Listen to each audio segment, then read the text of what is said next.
Devin Booker these past playoffs was playing on an entirely different level than the rest. The first 9 games of the playoffs, Booker was putting on one of the greatest difficult shot making performances I've probably ever witnessed watching basketball.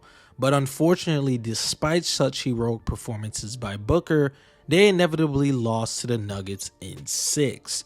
And this prompted the Suns to make big changes in the offseason, trading for Bradley Beal, who has without question upped the odds of the Suns winning a championship. However, the Suns at the current moment still have some weaknesses that need to be addressed, and I believe Devin Booker in this upcoming season could be the answer to those problems. Devin Booker for the first 9 games in the playoffs averaged 36.8 points, 5.1 rebounds, 7.4 assists, shot 61% from the field, 57% from 3 on 5.7 attempts, which all amassed to 72.7 true shooting. To give you guys better context on how crazy those numbers are, he was scoring on peak MJ volume with far better efficiency. Just a historic scoring run for those first 9 games. Booker, every time the ball left his fingertips, looked like the ball was going to go in, and because of this, it leaves a lot of people who were closely watching those scoring outings pondering the thought of how real were those performances and can they be duplicated? Now, I'll just be honest with you guys.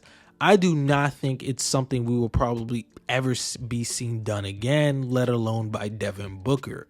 But what I believe you should more so closely watch is the improvements Devin Booker has undergone for the past few seasons and the strides he's made this past one. And you will start to notice there's been a trend with his scoring that's helped him become one of the most lethal offensive players today. And one of those key improvements that Booker has undergone has been the improvements on his pull-up jumpers in the mid-range. Booker has a solid base and foundation with his shot in a catch-and-shoot situation that he's managed to be able to diversify that when he's attacking on the go, to be on a full-on stop and be able to shoot that pull-up jumper while on the move.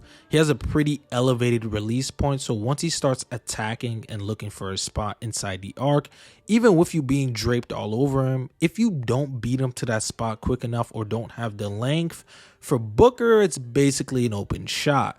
And that's just a testament to the amount of work he's put in to become a more refined player as he's aged. He's realized that instead of letting the defense dictate where he's going to go, he's instead going to be more aggressive on seeking out the shots he wants against the certain defensive coverages that they throw at him. Let's look at this chart real quick. I set it up so you can see one of the league's best mid-range pull-up shot makers, but also looking at the chart, you also see on the x-axis the shot quality of the pull-up mid-range shots basing on how open they are. When you see Devin Booker, he's towards the top left with Kyrie Irving, meaning that he's one of the best mid-range pull-up shot makers in the league. And despite him not having great shot quality, Devin Booker still remains one of the most difficult shot pull-up makers in the NBA despite the quality. Booker's shot quality isn't the best. He's willing to take those difficult shots with a hand right in his face, but because he's so confident in his process to create those shots on a night-in basis, it doesn't matter to him, and I don't blame him. Devin Booker has great footwork operating inside the arc, that he's gotten really good at selling his shot fakes out of the defender jumping, and despite them there, he's still gonna shoot it. Also, again, instead of just looking at, wow, how is he making that jumper over the defender? He's right in front of his face. But you need to understand that you have to realize that Devin Booker's elbow midi pull-ups have become a routine to him. So his quickness and agility to be able to bolt to those spots on the court and still be able to hard break and shoot the ball has become a routine part of his game. And with such beautiful touch that takes mastery at being able to understand angles around the court to be able to make those quick twitch moves, he's been able to make those parts of his game more refined with proper footwork to pull off some of the moves off balance. Also, it's not just on the move he can perform these moves against the defender. He can also do it once you evolve the screener, in isolation, or in the post. Because of Devin Booker making his scoring so multifaceted that even when you try to take away one part, he has so many different options to fall into, which truly makes him that much more dangerous of a scorer inside the arc. His scoring isn't just contrived from the mid-range, it also extends to the three-point line. Looking at the last 3 years, Devin Booker has been an awesome wide open and catch and shoot threat beyond the arc, while his pull-up shots from the three-point line still needs more consistency for it to become a legitimate threat.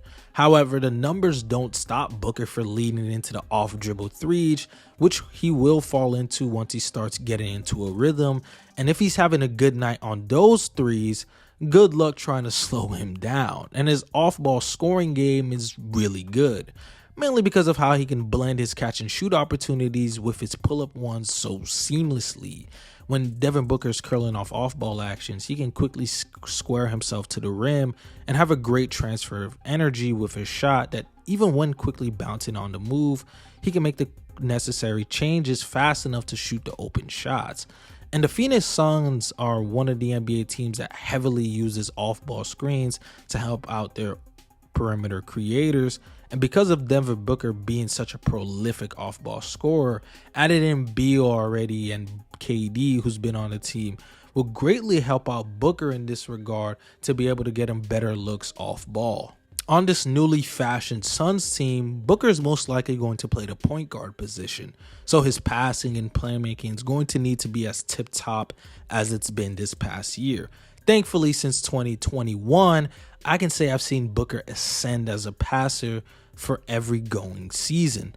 Booker used to be a far more reserved passer. He wouldn't feel comfortable throwing cross-court lasers to hit the guy in the corner, and his vision as a passer, he would miss the players rolling or cutting quite a bit, and because of his head being down, giving him a bit of tunnel vision as well. However, with more experience and willfulness, Booker has become a far superior passer than he's been in the past, which has also translated into his playmaking.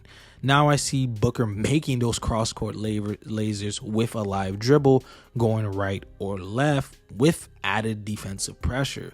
His manipulation as a passer is something to behold as well, being able to make the defense think he's going to throw the pass one way, but actually throw it somewhere completely different.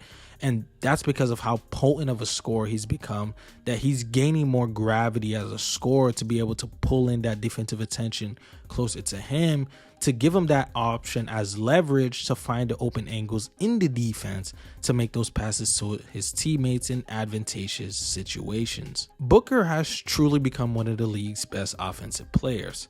A clear difference from the label he was given so early on in his career as empty stats.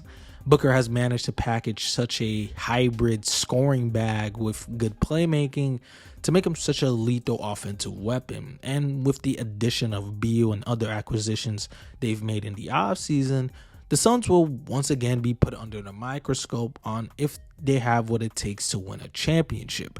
Devin Booker's improvements each year can make the difference in this upcoming season if he's able to make another significant jump, which I think is very plausible to happen. With that being said, if you guys enjoyed this video, make sure you hit the subscribe button and the post notification bell to keep you posted whenever I upload a video. If you enjoy videos like this detailing a player's skill set on offense or defense, let me know in the comment section below which other players you would like to see a detailed breakdown on. So I hope all of you who's watched this video truly have a blessed rest of your day.